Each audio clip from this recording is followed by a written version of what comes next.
좋아하는 의자에 조용히 앉아 따뜻한 차를 한 모금 마셨을 때 문득 이런 생각이 스쳐 지나간 적이 있으실 겁니다. 언제부터 내 아이와의 관계가 이렇게까지 멀어졌을까? 한때는 작은 손을 꼭 잡고 걷던 사이였습니다. 밤새 열이 떨어지지 않을까? 곁을 지키고 학교 등록금을 걱정하고 첫 직장에 들어가던 나를 누구보다 먼저 기뻐하던 부모였습니다. 나의 시간, 나의 에너지, 나의 젊음을 거의 전부 내어주며 키워낸 아이들, 그 아이들이 어느 순간 전화 한 통도 부담스러워하고 때로는 마치 남처럼 거리를 두는 현실 앞에서 마음 한구석이 저릿하게 아파오는 것은 너무도 자연스러운 일입니다.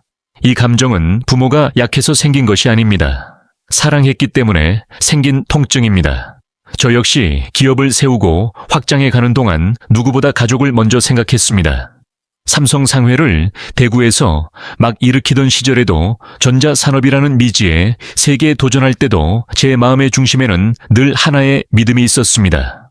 가족은 버팀목이어야 한다. 불안한 시절에도 흔들리는 순간에도 가족 앞에서는 무너지지 않으려 했습니다. 아버지는 쉽게 무너지지 않는 존재여야 한다고 그렇게 믿었기 때문입니다.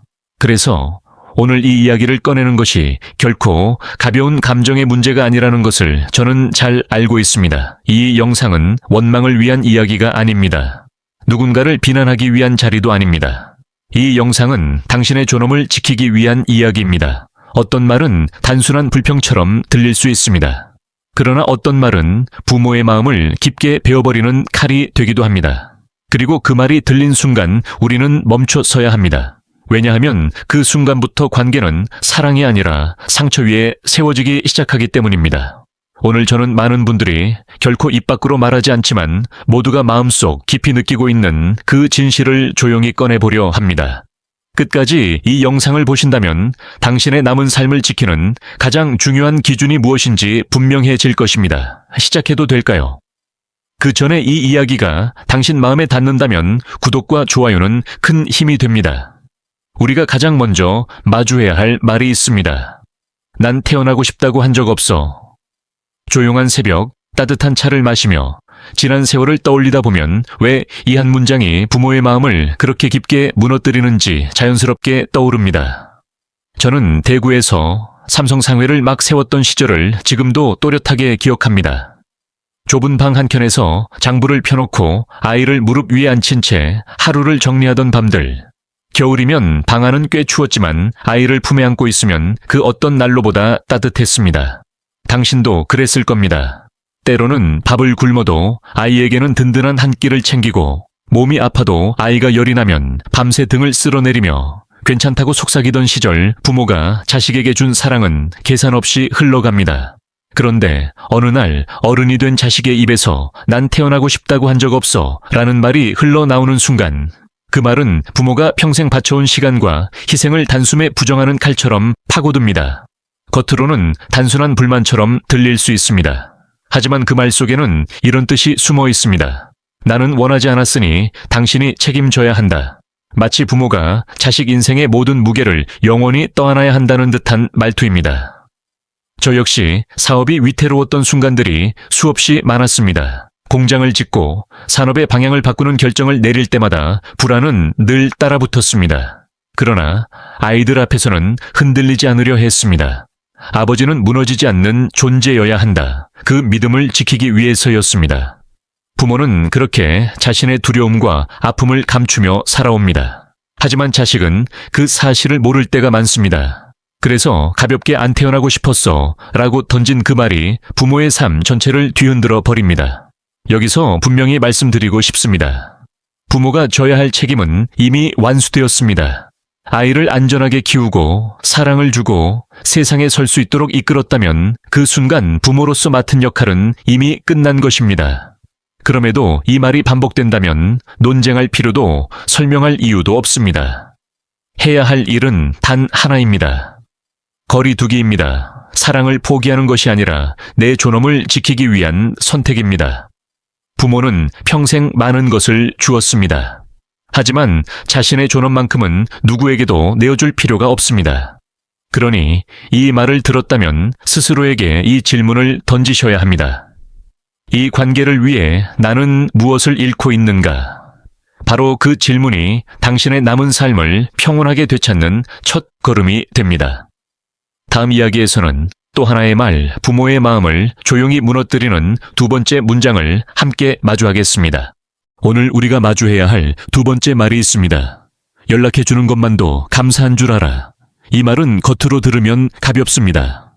농담처럼 들릴 수도 있고 바쁜 일상 속에서 무심코 나온 말처럼 보일 수도 있습니다. 하지만 부모의 마음에는 이 말이 아주 깊고 아주 조용하게 파고듭니다. 저는 삼성 상회를 일으키고 수원에 공장을 세우며 전국을 오가던 시절에도 가족과의 시간만큼은 쉽게 흘려보내지 않으려 했습니다. 잠깐 얼굴을 마주하는 몇 분 짧은 대화 한마디가 어떤 날에는 하루 전체를 버티게 하는 힘이 되었습니다. 그래서 저는 잘 알고 있습니다. 부모에게 자식과의 시간은 시간 그 자체가 아니라 삶을 지탱하는 숨과도 같은 것이라는 사실을. 그런데 어느 순간부터 부모에게는 소중한 이 시간이 어른이 된 자식에게는 베푸는 시간이 되어버립니다. 내가 이렇게 바쁜데도 시간을 내줬다. 연락해주는 것만으로도 고맙게 생각해라. 이 말 속에는 아주 분명한 메시지가 담겨 있습니다. 너는 내 삶의 우선순위가 아니다. 그리고 더 깊은 곳에는 이런 뜻이 숨어 있습니다. 나는 위에 있고 너는 아래에 있다. 부모는 자식에게 생명을 주었습니다. 어릴 적 밥 한 숟가락이라도 더 먹이려고 자신은 굶었던 날도 있었을 것입니다. 피곤해도 등을 두드려주고 아파도 웃으며 받아주던 시절, 그 모든 순간에는 조건이 없었습니다. 그런데 이제 와서 겨우 한마디 건네는 것조차 베푸는 일이 되어버린 현실 앞에서 부모는 자신이 한때 얼마나 소중한 존재였는지 조차 잊혀진 것 같은 허전함을 느끼게 됩니다. 이런 관계가 반복되면 부모의 마음은 조금씩 작아집니다. 혹시 말실수할까, 혹시 부담이 될까 미리 조심하게 되고 자식의 눈치를 보며 말을 고르고 감정을 숨기는 날들이 늘어갑니다. 그러다 보면 부모의 마음속에는 기쁨 대신 수치심이, 위로 대신 불안이, 사랑 대신 침묵이 자리 잡게 됩니다. 그러나 분명히 말씀드리겠습니다. 이 말은 결코 가벼운 농담이 아닙니다. 이 말은 부모와 자식 사이에 정서적 서열을 만드는 말입니다. 사랑에는 위와 아래가 없습니다. 부모는 자식의 시혜를 구걸해야 할 존재가 아닙니다. 저는 사업을 하면서 많은 사람을 만났습니다. 그 과정에서 절대 어기지 않았던 한 가지 원칙이 있었습니다. 사람을 대할 때에는 높낮이가 없어야 한다. 이 원칙은 가정에서도 그대로 적용됩니다. 부모와 자식 사이에 높고 낮음이 생기는 순간 그 관계는 이미 사랑이 아닙니다. 힘의 관계일 뿐입니다. 그러니 이 말을 들었다면 부모는 반드시 자신에게 물어야 합니다. 이 관계는 지금 나에게 무엇을 남기고 있는가? 만약 남는 것이 슬픔과 상처뿐이라면 그 관계는 이미 균형을 잃은 관계입니다. 스스로를 탓할 필요는 없습니다. 당신은 잘못된 것이 없습니다. 잘못된 것은 사랑을 시혜로 바꿔버린 그 말 자체입니다. 그리고 이런 말이 계속 이어진다면 당신은 한 걸음 물러날 권리가 있습니다. 사랑을 지키기 위해서가 아니라 당신의 존엄을 지키기 위해서입니다. 다음 이야기에서는 경계라는 이름으로 부모의 마음을 고립시키는 세 번째 말을 함께 들여다보겠습니다. 오늘 우리가 마주해야 할 세 번째 말이 있습니다. 내 경계를 존중해. 그러니까 당분간 연락하지 마. 요즘 어른이 된 자식들이 자주 사용하는 표현입니다. 겉으로 보면 성숙해 보이기도 하고 자기 자신을 지키는 말처럼 들리기도 합니다. 경계선을 그어 지킨다는 개념 자체는 분명 필요합니다. 저 역시 사업을 하며 사람과 조직을 운영하는 과정에서 각자의 역할과 책임 지켜야 할 구역을 분명히 나누어 왔습니다. 그것은 질서를 위한 것이었고 서로를 존중하기 위한 장치였습니다. 하지만 경계에는 분명한 조건이 있습니다. 경계는 서로를 지키기 위한 울타리여야지 상대를 버리기 위한 벽이 되어서는 안 됩니다. 문제는 어떤 자식들이 이 경계를 무기로 사용할 때입니다. 의견이 조금 달랐을 때, 기분이 상했을 때, 사소한 말다툼이 있었을 때 그 모든 상황을 대화로 풀기보다 갑작스러운 거리두기로 끝내려 합니다. 생각을 정리해야 해. 조용히 지내고 싶어. 내 마음을 지키려면 어쩔 수 없어. 겉으로 보면 차분하고 합리적인 말처럼 들립니다. 그러나 그 말 뒤에는 차가운 메시지가 숨어 있는 경우가 많습니다. 당신이 이런 결과를 만들었으니 당분간 나를 잃어도 감내하라. 부모는 그 말을 듣고도 이해하려 애씁니다. 내가 무슨 실수를 했을까? 혹시 상처를 줬을까? 내가 더 조심했어야 했나? 그러나 이런 질문은 답을 찾기보다는 부모의 마음을 더 깊은 혼란 속으로 밀어 넣을 뿐입니다. 저는 평생 사람과 조직 사이에서 살아오며 한 가지를 분명히 배웠습니다. 정말로 사랑하는 사람에게는 침묵이라는 이름의 벌을 주지 않습니다. 침묵은 생각보다 훨씬 잔인합니다. 연락을 기다리며 괜히 창밖을 바라보고 전화가 울리지 않았는데도 혹시나 하고 휴대폰을 확인하는 시간, 그 하루하루가 부모의 마음을 천천히 잠식해 갑니다. 자식이 말하는 경계가 대화를 중단하고 관계를 끊고 부모를 죄인처럼 만드는 도구가 된다면 그것은 더 이상 경계가 아닙니다. 그것은 정서적 고립이며 방식만 다른 버림입니다. 부모는 이 지점에서 스스로에게 물어야 합니다. 이 침묵은 나를 위한 것인가? 아니면 나에게 가해지는 벌인가? 만약 후자라면 당신은 물러설 권리가 있습니다. 자식이 자신의 평온을 지킬 권리가 있듯 부모 역시 자신의 평온을 지킬 권리가 있기 때문입니다. 사랑은 거리를 허용할 수는 있지만 버림을 허용하지는 않습니다. 그러니 그 사람이 내 자식이라 해도 경계를 핑계로 부모를 고립시키려 한다면 부모는 조용하지만 단단하게 이렇게 말할 수 있어야 합니다. 나는 내 선택을 존중한다 하지만 그 선택이 나를 짓밟게 두지는 않겠다. 그 말이 바로 당신의 마음을 지키는 첫 번째 경계가 됩니다. 다음 이야기에서는 부모의 진심을 단번에 무력화시키는 네 번째 말을 함께 마주하겠습니다. 오늘 우리가 마주해야 할 네 번째 말이 있습니다. 예민하네. 너무 생각이 많아. 이 말은 겉으로 들으면 가볍습니다. 농담처럼 들리기도 하고 괜히 분위기를 풀어주려는 말처럼 보이기도 합니다. 하지만 부모가 조심스럽게 마음을 꺼내 보인 순간 이 말이 돌아온다면 그것은 위로가 아니라 차가운 벽이 됩니다. 저는 수많은 위기 속에서 사업을 지켜야 했던 시절을 지금도 또렷하게 기억합니다. 공장을 세울 때도 새로운 산업에 뛰어들 때도 중요한 결정을 앞두고는 밤새 생각을 정리하며 마음의 울타리를 다듬곤 했습니다. 그 과정에서 가장 귀한 것은 솔직한 대화였습니다. 서로의 생각을 있는 그대로 듣고 받아들이는 것. 그것이 신뢰의 출발이었습니다. 그런데 부모가 자식에게 이렇게 말할 때가 있습니다. 이 말이 조금 서운했다. 네, 행동이 마음을 아프게 했다. 그때 돌아오는 대답이 예민하게 받아들이지 마. 그렇게까지 생각할 일 아니야. 이 말이라면 그 순간 부모의 감정은 한순간에 문제가 됩니다. 상처를 준 이유는 사라지고 상처받은 부모의 마음만 과한 것이 되어버립니다. 이 말은 부모의 아픔을 인정하지 않습니다. 오히려 그 감정을 부모의 탓으로 돌립니다. 부모가 상처받은 것이 아니라 부모가 예민해서 괜히 문제를 만든 것처럼 뒤집어 버립니다. 그러면 부모의 마음에는 이런 질문이 남습니다. 내가 너무 예민한 건가? 괜히 말을 꺼낸 건가? 내가 나이가 들어서 마음이 약해진 건가? 하지만 분명히 말씀드릴 수 있습니다. 상처받는 데에는 나이가 없습니다. 나이가 없습니다. 늙었든 젊었든 사람이라면 마음은 다칩니다. 저는 전쟁을 겪었고 사업 실패의 문턱도 여러 번 넘었습니다. 그럼에도 나이가 들수록 마음은 작아지지 않았습니다. 오히려 더 넓어졌고 더 깊어졌습니다. 그 넓어진 마음이 상처를 느끼는 것은 예민함이 아니라 사람으로서의 자연스러운 반응입니다. 그럼에도 자식이 예민하다고 말하는 이유는 단 하나입니다. 자신의 행동에 책임지고 싶지 않기 때문입니다. 이 말은 감정을 뒤집는 기술입니다. 상처의 원인을 바라보기보다 상처받은 사람의 감정부터 문제 삼는 방식입니다. 그 순간 부모는 혼란에 빠집니다. 하지만 진실은 분명합니다. 부모는 예민한 것이 아닙니다. 부모는 인간인 것입니다. 부모를 존중하는 자식은 부모의 말을 가볍게 넘기지 않습니다. 부모의 마음을 조롱하지도 문제 삼지도 않습니다. 그러니 그 사람이 내 자식이라 해도 부모의 감정을 예민함으로 덮어버린다면 그 말은 경고입니다. 그 관계는 이미 일방적이며 책임은 부모에게만 떠넘겨지고 있다는 신호입니다. 이럴 때 부모가 해야 할 일은 단순합니다. 자신의 감정을 의심하지 마십시오. 당신의 상처는 진짜입니다. 당신의 마음은 가볍지 않습니다. 그렇기에 그 어떤 말로도 지워져서는 안 됩니다. 다음 이야기에서는 부모의 인생의 마침표를 찍으려 하는 가장 아픈 말을 함께 마주하겠습니다. 오늘 우리가 마지막으로 마주해야 할 말이 있습니다. 부모님은 이미 인생 다 살았잖아. 이제는 제 인생을 살게 해요.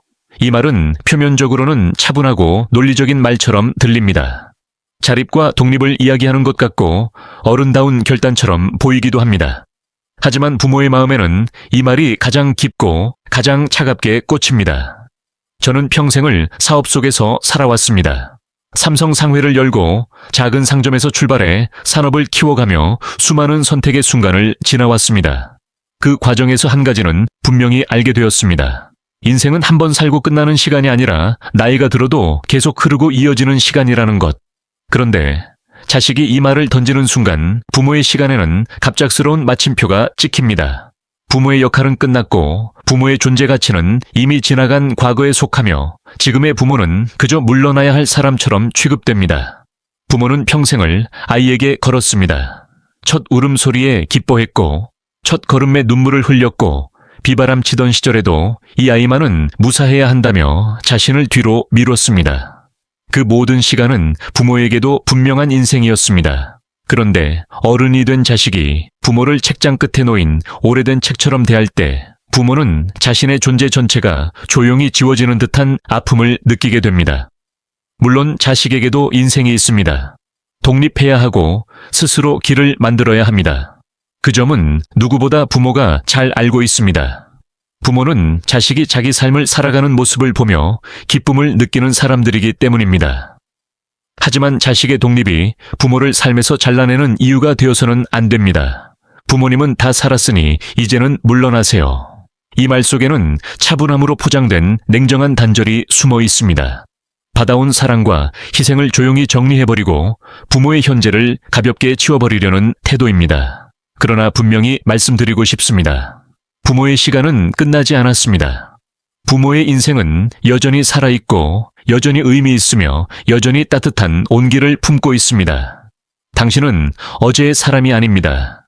지금 이 순간에도 지혜를 간직한 사람이며 인내를 배운 사람이며 사랑을 줄 수 있는 사람입니다. 그러니 자식의 말이 당신의 삶을 규정하게 두지 마십시오.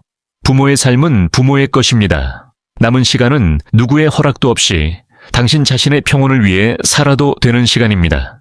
이제 조금 다른 질문을 스스로에게 던져야 할 때입니다. 나는 내 인생을 남의 기분에 맡길 만큼 작은 존재인가 아닙니다. 당신은 필요할 때만 불려나오는 그림자가 아닙니다. 당신은 여전히 삶을 가진 사람이며 오늘도 웃을 수 있고 오늘도 배울 수 있고 오늘도 성장할 수 있는 사람입니다. 자식의 말이 당신의 삶에 마침표를 찍게 두지 마십시오. 부모의 생은 아직 진행 중입니다. 다음 이야기에서는 이 모든 말을 지나 부모가 스스로를 지키기 위해 반드시 가져야 할 기준에 대해 이야기하겠습니다. 이제 우리는 이 말들을 모두 지나 하나의 질문 앞에 서게 됩니다. 그렇다면 부모는 어디까지 이해해야 하고 어디서부터 멈춰서야 하는가? 많은 부모가 이 질문 앞에서 오랫동안 망설입니다. 가족이니까, 자식이니까, 내가 참으면 되니까. 이 세 문장은 부모를 버티게 만든 말이었지만 동시에 부모를 가장 오래 아프게 만든 말이기도 합니다. 저는 사람을 상대하는 일을 평생 해왔습니다. 기업을 키우는 일도 결국은 사람을 다루는 일이었고 관계를 설계하는 일이었습니다.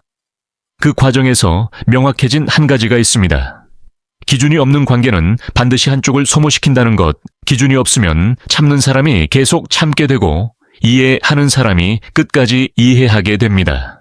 그리고 그 끝에는 평온이 아니라 텅 빈 마음만 남습니다. 그래서 부모에게도 반드시 필요한 것이 있습니다. 바로 기준입니다. 첫 번째 기준은 이 말입니다. 이 관계가 나를 더 좋은 사람으로 만드는가? 자식과의 관계가 나를 따뜻하게 만드는지, 아니면 늘 긴장하게 만드는지, 전화를 끊고 나면 마음이 편안해지는지, 아니면 괜히 내가 잘못한 것 같은 죄책감만 남는지 관계는 만나고 난 뒤의 마음으로 판단해야 합니다. 두 번째 기준은 대화가 가능한가, 아니면 침묵만 남는가 의견이 다를 수는 있습니다. 서운함이 생길 수도 있습니다. 그러나 대화의 문이 닫혀 있고 침묵이 벌처럼 사용된다면 그 관계는 이미 건강하지 않습니다. 사랑하는 사람은 말로 풀려고 합니다. 말을 끊지 않습니다. 설명을 허락합니다. 기다림을 강요하지 않습니다. 세 번째 기준은 존중이 남아있는가? 존중은 큰 말에서 나오지 않습니다. 말을 끊지 않는 태도 감정을 가볍게 넘기지 않는 자세 부모라는 이유로 무시하지 않는 눈빛. 이 세 가지가 사라진 관계라면 그것은 사랑의 문제가 아니라 존엄의 문제입니다. 부모는 존엄을 지킬 권리가 있습니다. 자식을 사랑한다고 해서 무시를 감내해야 할 의무는 어디에도 없습니다. 여기서 많은 부모가 이렇게 말합니다. 그래도 자식인데요. 그 말 속에는 아직도 자신을 뒤로 미루는 습관이 남아 있습니다. 하지만 이제는 바꿔야 합니다. 사랑은 자기 자신을 지운 자리에서 지속되지 않습니다. 사랑은 자기 존엄 위에서만 오래갑니다. 부모가 자신을 지키기 시작할 때 아이러니하게도 관계는 비로소 숨을 쉽니다. 모든 것을 받아주던 부모보다 선을 분명히 아는 부모를 자식은 더 쉽게 존중합니다. 이제 다음 이야기에서는 부모가 실제로 입 밖에 꺼낼 수 있는 단단한 말들 관계를 끊지 않으면서도 자신을 지킬 수 있는 말의 기준에 대해 함께 이야기하겠습니다. 이제 말의 차례입니다. 기준을 세웠다면 그 다음은 말을 바꾸는 일입니다. 많은 부모가 속으로는 상처받으면서도 입 밖으로는 아무 말도 하지 않습니다. 말을 꺼내면 관계가 더 멀어질까봐, 괜히 문제를 키우는 것 같아서, 다시 혼자가 될까 두려워서 그래서 침묵을 선택합니다. 하지만 침묵은 평화를 만들지 않습니다. 침묵은 상처를 안으로 쌓아둘 뿐입니다. 저는 사업을 하며 수많은 협상과 갈등의 순간을 지나왔습니다. 그때마다 배운 것이 있습니다. 좋은 관계는 부드러운 사람이 만드는 것이 아니라 경계를 아는 사람이 만든다는 것. 관계를 지키는 말은 목소리를 높이는 말이 아니라 흔들리지 않는 말입니다. 부모가 사용할 수 있는 말은 많지 않아도 됩니다. 단단한 말, 짧은 말, 존엄을 지키는 말이면 충분합니다. 첫 번째 말입니다. 그 말은 내 마음을 다치게 한다. 이 문장은 비난이 아닙니다. 설명도 아닙니다. 사실을 말하는 것입니다. 상대의 의도를 따지지 않고 과거를 끌어오지도 않습니다. 지금 이 말이 내 마음에 어떤 흔적을 남겼는지를 담담하게 전할 뿐입니다. 존중하는 사람은 이 말 앞에서 멈춥니다. 두 번째 말입니다. 그렇게 말하면 대화를 이어가기 어렵다. 이 말은 관계를 끊겠다는 선언이 아닙니다. 오히려 대화를 지키기 위한 말입니다. 상처를 주는 방식으로는 대화를 계속할 수 없다는 분명한 신호입니다. 세 번째 말입니다. 나는 무시받는 관계를 감당하지 않겠다. 이 말에는 설명도 변명도 필요 없습니다. 당신의 존엄은 토론의 대상이 아니기 때문입니다. 이 문장을 말할 때 목소리는 낮아도 됩니다. 흔들리지만 않으면 됩니다. 네 번째 말입니다. 지금은 이 대화를 멈추겠다. 이 말은 패배가 아닙니다. 자신을 지키는 중단입니다. 감정이 격해진 상태에서 계속 말하는 것은 관계를 더 망가뜨릴 뿐입니다. 멈출 줄 아는 사람만이 다시 시작할 수 있습니다. 다섯 번째 말입니다. 나는 내 평온을 선택하겠다. 이 말은 상대를 밀어내는 말이 아닙니다. 자신을 제자리로 돌려놓는 말입니다. 부모의 평온은 사치가 아닙니다. 당신은 이미 충분히 버텼고, 충분히 참았고, 충분히 주었습니다. 이 말들은 자식을 이기기 위한 말이 아닙니다. 자신을 잃지 않기 위한 말입니다. 관계는 항상 바뀔 수 있습니다. 그러나 존엄을 잃은 채 유지되는 관계는 언젠가 반드시 무너집니다. 이제 마지막 이야기를 할 시간입니다. 모든 말을 지나 부모가 자기 자신에게 건네야 할 가장 중요한 한 문장, 그 문장을 함께 마주하겠습니다. 이제 마지막입니다. 모든 말을 지나 부모가 스스로에게 건네야 할 한 문장이 있습니다. 나는 더 이상 상처 위에서 살지 않겠다. 이 문장은 누군가에게 들려주기 위한 말이 아닙니다. 설득을 위한 말도 아니고 이해를 구하는 말도 아닙니다. 자신에게 하는 조용한 선언입니다. 우리는 종종 사랑이라는 이름으로 너무 많은 것을 견뎌왔습니다. 아이를 위해서라면 조금 아파도 괜찮다고, 조금 무너져도 괜찮다고 스스로를 설득하며 살아왔습니다. 그러나 길게 살아보면 알게 됩니다. 우리가 사랑을 쏟아부은 사람들이 항상 그 사랑을 되돌려주는 것은 아니라는 사실을, 부모의 헌신이 반드시 감사로 돌아오는 것도 아니라는 사실을, 저 역시 오랜 세월 사업을 하며 수없이 많은 사람을 만나고 수없이 떠나보냈습니다. 성공의 순간보다 실망의 순간이 더 많았고, 사람 때문에 버텼고, 사람 때문에 흔들리기도 했습니다. 그 과정에서 하나의 진실만은 분명해졌습니다. 사람의 마음은 강제로 움직일 수 없다. 그러나 나 자신의 평온은 내가 선택할 수 있다. 당신도 마찬가지입니다. 아이를 위해 상처받고도 웃고, 서운해도 이해하려 하고, 버려진 듯해도 다시 손을 내밀어주는 존재. 그것이 부모라는 이름의 무게입니다. 하지만 이제는 조금 다른 질문을 스스로에게 던져야 할 시간입니다. 이제는 나를 위해 살아도 되는가? 왜 나는 내 삶을 늘 남의 기분에 맡기고 있었는가? 왜 내 평온은 항상 마지막 순서였는가? 이제는 대답해야 합니다. 그렇다. 나는 이제 나를 위해 살아도 된다. 당신은 이미 충분히 주었습니다. 밤을 새워 아이를 돌봤고, 어려운 시절을 묵묵히 견뎠고, 자신의 꿈을 뒤로 미루면서까지 자식의 길을 밝혀주었습니다. 그러니 남은 시간은 누구의 눈치를 보며 살아야 할 시간이 아닙니다. 자식의 비위를 맞추느라 마음을 쪼그라뜨릴 이유도 없습니다. 당신의 삶은 이제 당신의 손으로 돌아와야 합니다. 자식에게 상처받았다고 해서 당신의 가치가 줄어드는 것도 아니고 당신의 인생이 끝나는 것도 아닙니다. 당신은 여전히 살아있는 사람입니다. 오늘도 사랑할 수 있고, 오늘도 배울 수 있고, 오늘도 웃을 수 있는 사람입니다. 그리고 기억하십시오. 마음의 평온은 누군가에게서 받는 것이 아니라 내가 선택하는 것입니다. 당신을 작게 만드는 관계에서 물러서는 것은 사랑의 포기가 아닙니다. 존엄의 회복입니다. 오늘 이 영상을 통해 당신의 마음속에 한 문장만 남겨도 좋겠습니다. 나는 더 이상 상처 위에서 살지 않겠다. 이제 당신의 남은 시간을 당신을 존중하는 사람들과 당신의 가치를 알아보는 사람들과 무엇보다 당신 자신과 함께 살아가십시오. 당신의 평온을 진심으로 응원합니다. 그리고 잊지 마십시오. 당신은 여전히 충분한 사람입니다.